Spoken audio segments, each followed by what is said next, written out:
7:37. Let's go into the Zoom room where Dr. Hoa Nguyen is standing by. Doc, good morning, Doc. Unmute. Oh, there he is. Okay. Good Doc, morning, guys. Doc Good was just morning. like, I heard him talking, and he was like, yeah, so, you file online. And like, did you get your stimulus, Doc? Oh, wait, you're probably out of the bracket. Okay. Cancel. Ah. Yeah. Hey, good morning, Doc. I didn't get my stimulus check for some reason. Yeah, let me follow up with Daphne on that. So, Doc, there was a physicians advisory group meeting last night. Yes, we have a very good discussion last night on a few subjects. Did you guys have any discussion on this guidance for the movie theaters where they were told they could open and now they're being told they can't sell any concessions? I didn't hear about that decision until I got home and I read on your website and think about the movie theater. And I don't know. We have to go back and talk about it because, if they do pre-package everything and you can sell it, there's no difference than going and eat in a restaurant at 50% dine-in. So to me, they should be allowed to sell, food in the concession. I like my nacho, and when I see a movie, so I think I'm not quite sure what's the real concern is. So we probably will ask some public health, this morning to see what's going on. Because I think that they should be allowed to sell food in the concession for the movie theater. Yeah, and we don't know what the reasoning was in the movie theater. People were saying that because I thought, oh, maybe it's because some part of their sales is self-service, whether you're putting Tabasco or ketchup on your hot dog or whatever. And they said, no, that wasn't it. They were just simply told that they cannot sell anything, whether it's prepackaged or not. So I don't know what the deal was, but definitely frustrating for them because, I mean, that's how they make their money was with that $20 popcorn. And not only that, it's just the fact that the executive order allowing for these movie theaters to reopen was issued almost a month ago. Yeah. And to be told just the day before is kind of ridiculous because maybe they should have been told a month ago what the with your iPad. excuse me, what the guidelines Yeah. were. Because they bought all this product, they've been preparing, and now they're told the day before, like, no. So what are they going to do with all the stuff they bought to prepare for the reopening? Exactly. Just So I think after this, they will go back and rethink about that because, like I said, they should be. So everything else is opening at 50%. They are 6 feet apart. There's social distance there, so I'm very sure that when you sit in the movie theater, so they should be allowed to eat, snack, and drink. Yeah, definitely, Doc. So what kind of conversation are you going to have on this? Is this something that you're going to follow up on this morning? Yeah, we every time that we try to change something, there's not something new coming out. So we discuss a lot about the new quarantine guideline and what to do, when to change it. But this new UK strain that will be probably predominantly the new strain in the United States. It's raised a lot of eyebrows during our discussion. So we, just because of that, we probably will not implement any new quarantine guideline until probably mid-March or the end of March, because the new strain probably will be pretty much in 29 states now in the United States, and probably again during mid-March, probably everywhere in the United States. I think it's already in Hawaii. And in the UK, the hospital admission increased a lot. It's much more infectious than the current strain. So we probably will not implement a new quarantine, any change until probably mid-March or the end of March. It's just the island is doing very good at this point. So we don't want to change anything yet. Regarding positive in the clinic, I don't know about the other clinic, but AMC, the few positive we have is relate to all relate to recent travel. Those are essential workers that were allowed to go home because they're essential, but they test positive. Why they have to restrict range of movement at home? So yeah, it's our community is very good. We just have to continue to protect the border to make sure that we catch anything that come in. Yeah, my mom's in Kansas. She just forwarded me an article that they got the variant in Kansas now too. Yes. So again, guys, I mean, we are, I think, pretty good on our immunization so far. But again, we have a long way to go until we are about 80% immunized the whole island. We still have a lot of risks.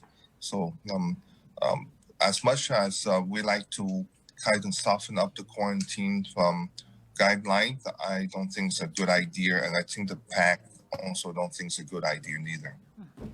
Just for clarification, Doc, when we read the Joint Information Center reports, and it says, let's just say 4 people tested positive for COVID-19 out of X amount of tests.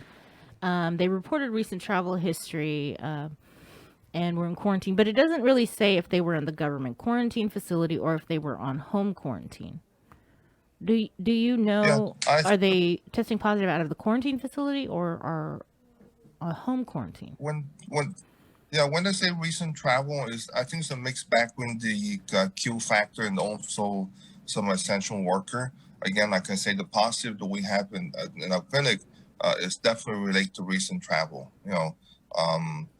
So it's not something that we see in the clinic at this point that is come from home. It's the positive we have is because they travel somewhere and they just come back to the island. But again, because they deem essential, they're not in the Q factor. So that's probably a mixed bag of Q factor and people on essential work on home quarantine. That don't stay in the government quarantine facility. Okay. Yes, I mean, we talked about Saipan and how they are at this point. They don't have any positive community now for about almost 6 months. That's a long time to have That no is a long positive time. community. So Wow. yeah, so the quarantine facility work, that concept worked for them. So that's pretty impressive. I didn't know that until you mentioned me yesterday. Yeah, but they also test everybody when they come in at the airport. Yes, they have 2-step testing. They have tests upon arrival, and then they test again on quarantine. I think like 5 days after. Mm-hmm. So they do the 2 tests. And that seemed to work for them.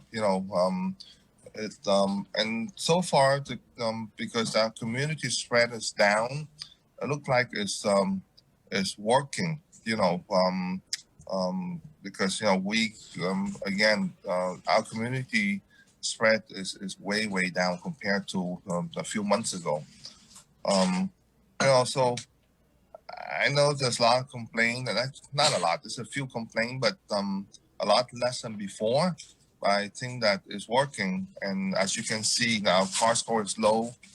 Everything is opening up, so we keep our finger crossed continue to be the same as we move on. You said no changes to quarantine at this time, but what about testing everybody that arrives at the airport? Yeah, that's something that we were thinking at first to use the antigen test, but I think we have problem obtaining the BINAS card because it's going to run out, I don't know, pretty soon. If we do the testing at the airport, if we have to use the PCR testing, I don't think we can run that fast at this point. So I think that that process of testing the airport still in the discussion, but I think eventually we will do something as I can test twice. Hey, I want to also shout out to the FSM because I was talking to someone yesterday and they're like, "Hey, you guys always say the CNMI is no COVID. Well, the FSM also has no COVID." Okay, just so there you go. Yeah, FSM definitely have no COVID. They closed the border since day one, so they have zero case at all. I mean, people on the flight in FSM to Guam, they do not have to go to any quarantine. They go straight home, and hopefully we feel comfortable about the CMI. So we also feel like CMI don't need to be tested when they arrive to Guam either, because they are they are free of COVID now for the past few months. Right.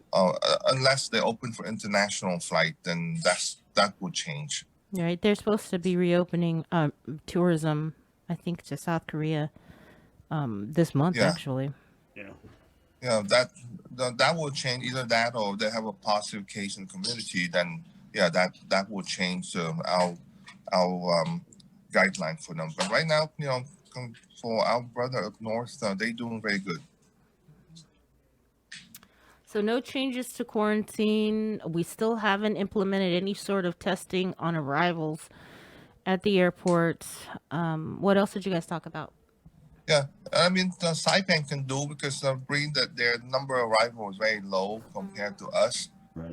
I mean, they probably, I would say, less than a quarter what we have for our arrival. So when you have that low number, yes, it's very easy to do testing at the airport upon arrival. But we have so much people, and the number of passenger arrival from the state and from the Philippines have increased a lot. So it's really hard to implement the testing at the airport with that amount of people coming in every day. Well, I mean, this wasn't. This is something that's been talked about though for a couple months now. I mean, the airport executive Yes. director was on here. GVB has been wanting to see that, and they're looking at reopening tourism in April. That's just a couple months from now. I'm not quite sure that any tourists going to arrive in April. It's a very it's a very aggressive thinking, but no, I think in reality, probably sometime the end of the summer. So what else did you guys talk about? We talk about a little bit about the vaccine. We are somewhat doing very good on the vaccine. I know we received some vaccine coming last night, and then again maybe on Saturday. But the rate that we going on the vaccine right now, we really need to have a higher number of supply. Because 9,000 and then I think 17,000 total. We burned that through, own that in about probably 2 weeks. The rate we're going right now. So we probably need a more vaccine. Are you guys running into any issues with getting the vaccines, Doc? Or because I know they said there was a shortage until we got a new shipment or something. Yeah, they no, clinics still have the problem with obtaining a vaccine, and we asked public health to change the policy quite a bit to not to require clinic to go down to zero on their refrigerator before they get resupply.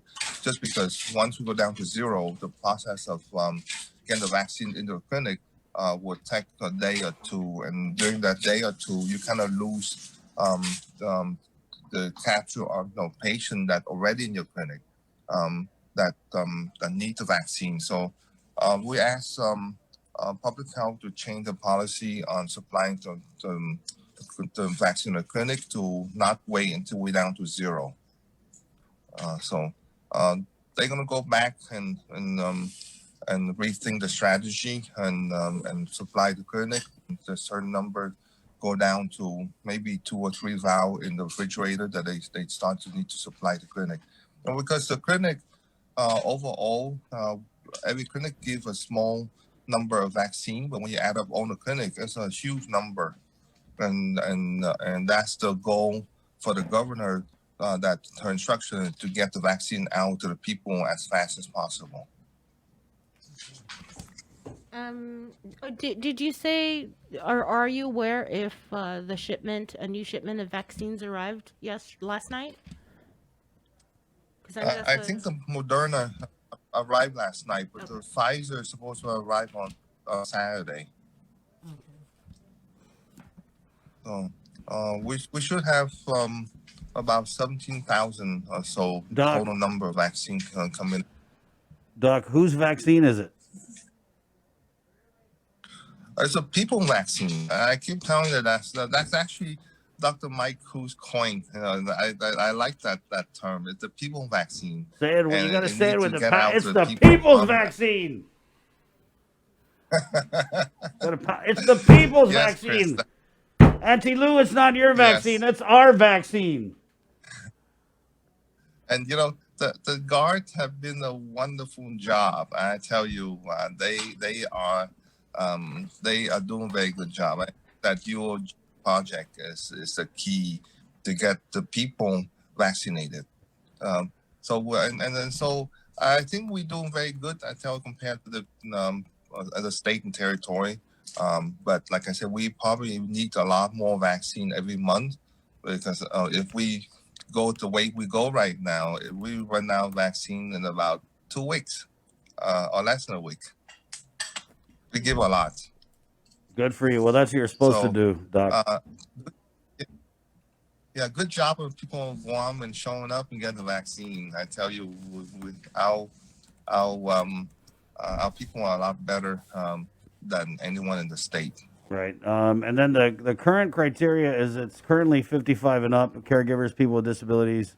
There's a few funerals, other, mortuary, right, funeral workers. mayoral staff, mayors. But just to be honest, what we're Yes. seeing, guys, is since a couple weeks ago, we kind of blew the lid off this. Is there's days when they vaccinate people and they have extra vaccine left over, and if they don't use that vaccine, it goes to waste. So what they had been doing was they were giving it to friends and family or whoever is around there at the vaccination clinic.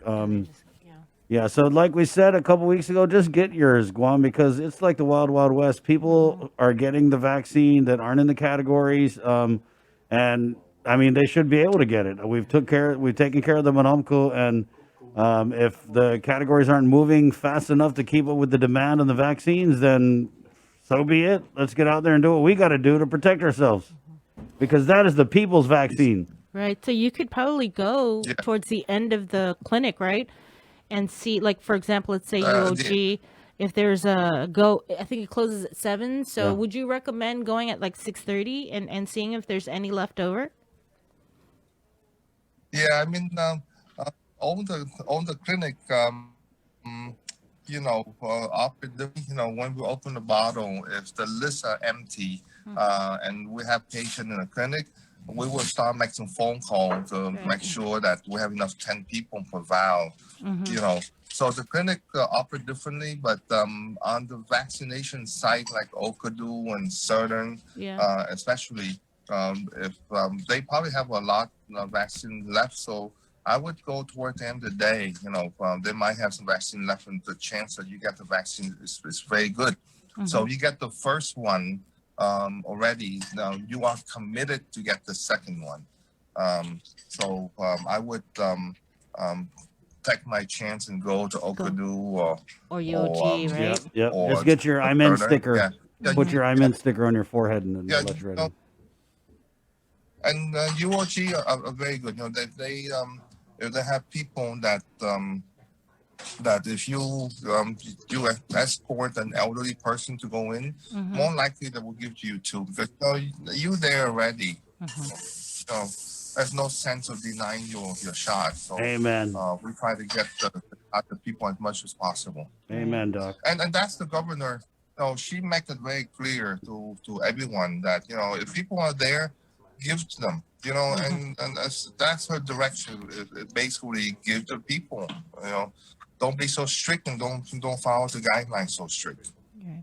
So again, UOG Calvo Fieldhouse, the National Guard, they're going to be there giving vaccinations. It's all booked up online, but they are accepting walk-ins hourly.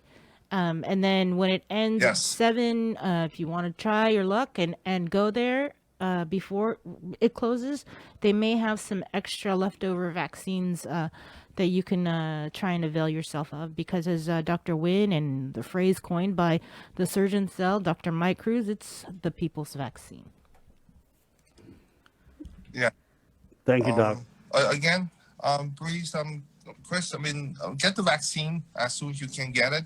But getting the vaccine, please still use your 3W and not drop your guard, okay? Until, the 80% get vaccine, which is, if we go the way we go and we have enough supply, would be probably sometime the end of June, early July, that we really vaccinate 80% of the island. Doc, do you know, because we had a comment here, what documents do you need to justify you're a home caregiver for mom or dad or whoever? Are they being that strict? Guys, I mean, again, if you come in to my clinic or somewhere and you just tell people that, hey, I'm taking care of my elderly, I don't think it'd be that strict. You don't need documentation. I mean, we gotta trust what people say, and they will have the vaccine. Yeah. Again, people with disability, guys. I mean, if you have children with disability or something like that, they also will be eligible to get the vaccine too. Thank you, Doc. You're welcome. The people's Anyway, doctor but, talking about the people's vaccine. Yes, and I tell you very clear that the governor wants to kind of get the vaccine to the people, and again, not too strict the guideline. Hopefully, they would drop the site, like number 1 Pfizer, number 2 Pfizer, number 2 Moderna. It don't make a difference. I think they say you carry a card with you. You should know that you're number 1, number 2, and there shouldn't be different cycles. People get confused when they get to the number and number 1 and number 2. So it's the same. You show up, you show your card, and they should know number 1, number 2 already. Yeah. Hopefully our people will know the difference between number 1 and number 2. I mean, I want to give them a little credit. Well, it's on the card, but I think any site should be giving both number 1 and number 2, and not restrict to certain number only. Thank you, Doc. So, you're welcome, guys. But, Have a good weekend. We hope for the best. Right. Who are you rooting for in the Super Bowl? Yep. You want to come on Monday, Dog? You like football? American football. Who's gonna see patients? Nobody gets sick on Super Bowl Monday. I Hello. wish I can sit down and watch football. Well, you can come by. I'm going to barbecue chicken and ribs. Thanks, Doc. Okay, I try. Okay. Yeah. Okay, we'll see you. Okay, guys. Bring some vaccine with you. Have a good day. Okay. Take care. Okay, Yeah, bye. bye. All right.